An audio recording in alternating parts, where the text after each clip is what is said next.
लोकसभा चुनाव 2024 के लिए भाजपा ने एक साथ 195 उम्मीदवारों की सूची जारी कर दी है। इसमें 17 राज्यों व केंद्र शासित प्रदेशों की 195 सीटें शामिल थीं।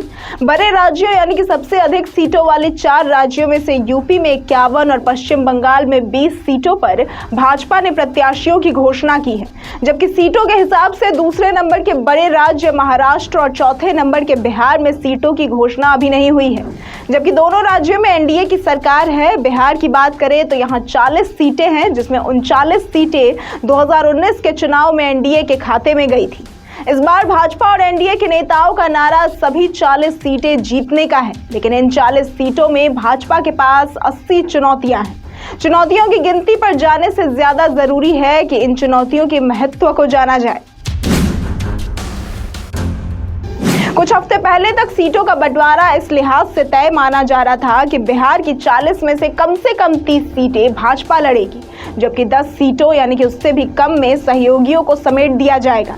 लेकिन गठबंधन के नए स्वरूप में जदयू की एंट्री ने भाजपा को घनचक्कर में फंसा दिया है। अब भाजपा 30 सीटें तो किसी हाल में नहीं लड़ पाएगी। अपनी सीटें कम करने के साथ जदयू के अलावा जो सहयोगी हैं उन पर भी नीतीश कुमार का साथ पाने के लिए कतरने पड़ेंगे।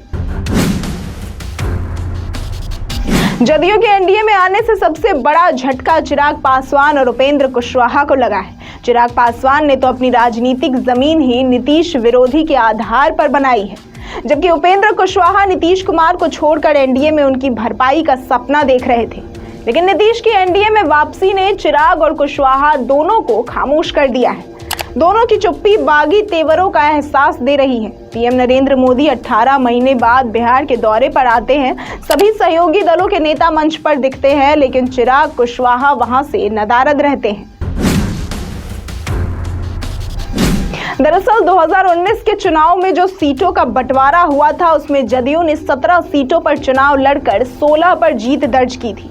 तो जाहिर तौर पर जदयू की पहली मांग तो यही है कि पिछली बार की तरह ही उसे सीटें मिले। लेकिन 2022 में नीतीश के पाला बदलने के बाद जदयू की सीटों पर भाजपा और उसके नेताओं ने जितनी मेहनत की थी, उससे अब इन सीटों को जदयू को देने में दिक्कत हो रही है। भाजपा के नेता जदयू को उसके विधायकों की संख्या के आधार पर सीटें देने की वकालत कर रहे हैं। इस लिहाज से जदयू को 7 से 8 सीटें मिलनी चाहिए, लेकिन जदयू इतने कम सीटों पर मानेगी नहीं। यही सबसे बड़ी उलझन में फंसी हुई है। बिहार में नया गठबंधन बनने से पहले की चर्चाओं के मुताबिक गिरिराज सिंह, राधा मोहन सिंह, रविशंकर प्रसाद, राजीव प्रताप रूडी, रमा देवी, रामकृपाल यादव जैसे सांसदों के टिकट रिपीट होने में शंका थी। लेकिन बदली परिस्थिति में भाजपा अपने इन सूरमाओं को संभाले या जदयू व दूसरे सहयोगी दलों से सामंजस्य बिठाए, यही मुश्किल लगातार अड़ी हुई है। ऐसी तमाम खबरों और जानकारियों के लिए देखते रहें पंचतत्व।